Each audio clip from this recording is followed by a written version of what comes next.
Let's look at what the impact of parental leave is on the employment situation. And to do that, I'm going to construct a model. First, I guess I need some axes. What are these axes going to be labelled? Well, the first thing I'm going to look at is the wages gap. Why am I interested in that? I'm interested in the difference between men's wages and women's wages for like jobs. The higher you are on this axis, the bigger the wage gap, and from our inference, the worse things are regarding gender equality. On the other axis, I'm going to look at the probability that it is a woman rather than a man who takes leave when baby comes comes around. And I'm thinking not just those first few weeks. Obviously, we've got we know who's taking leave there, but beyond that, who gets to stay at home. And the probability could be anything from a half, as our benchmark, 50-50 chance, to 1, it's always the woman. Okay.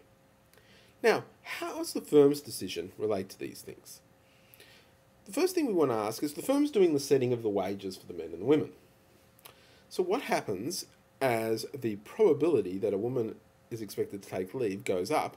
What happens to the wages gap? And by wages gap, it's not just the actual wages, but it's career opportunity, it's sort of jobs you get in the workplace, and all those other work conditions.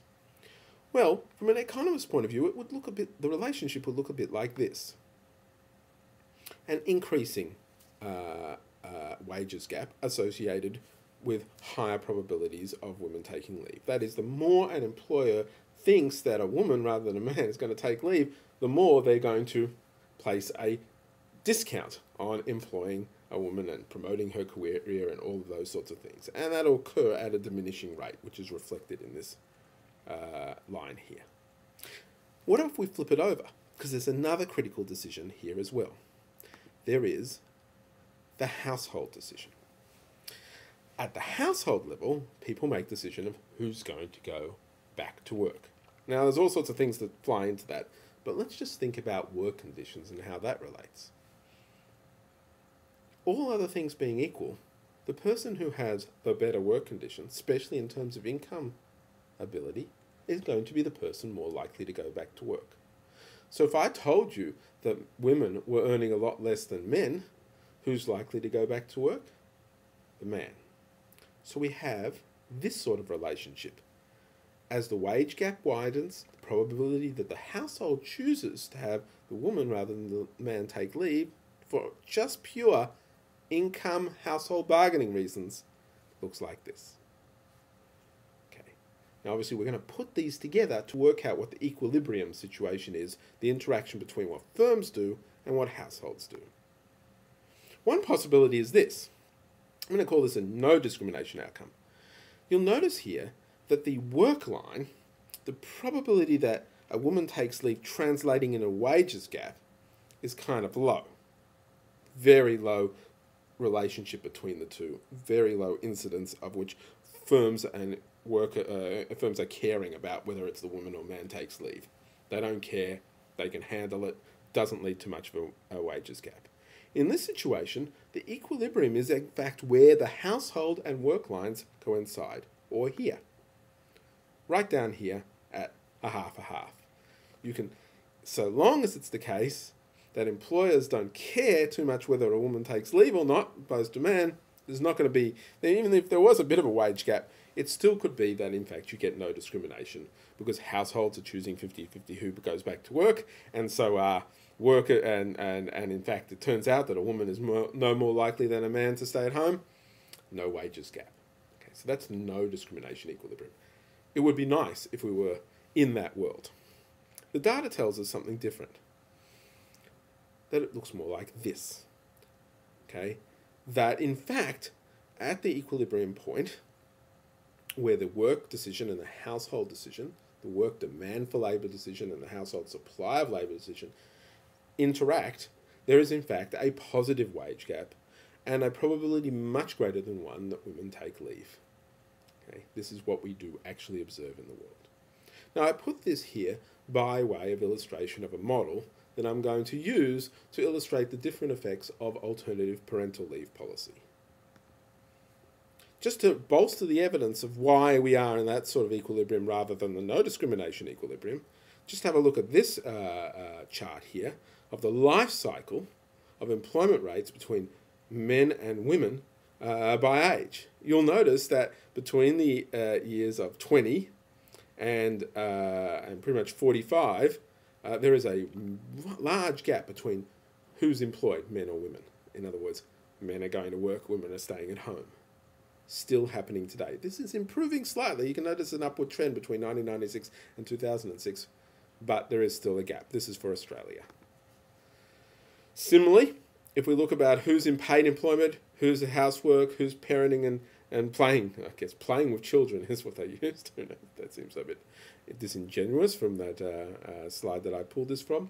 However, if you look here, predominantly women with younger children are staying at home. One option we have that we can examine is full paid leave. At a minimum wage support seems like a no-brainer. I mean, why should it be the case that if I get fired from a job, I can get some sort of social security? However, if I take parental leave, I cannot.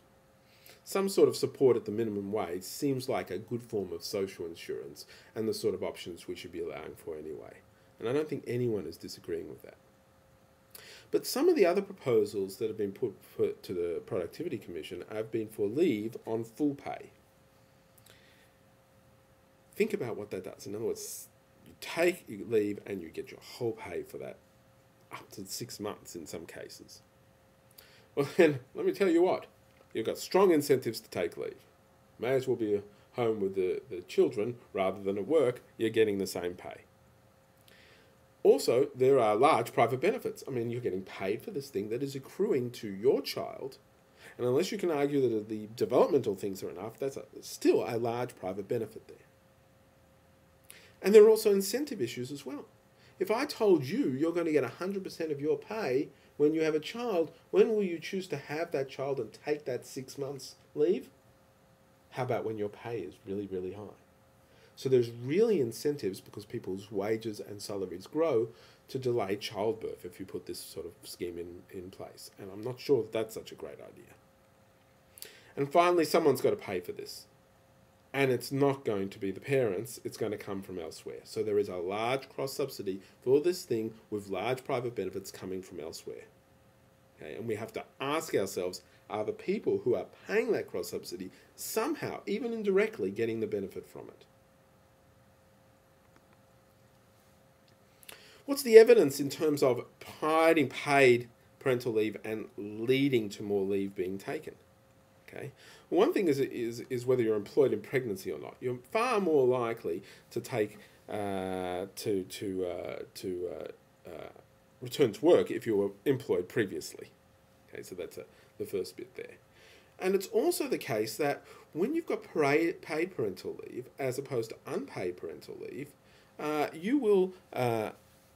It's not clear, as you can see from this relationship here. It is not clear that you will return to work any more slowly, any more quickly.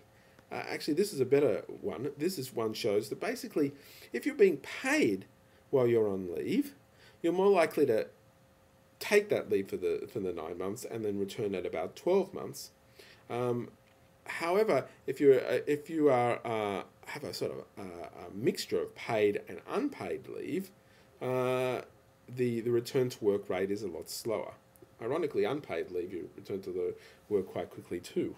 Why?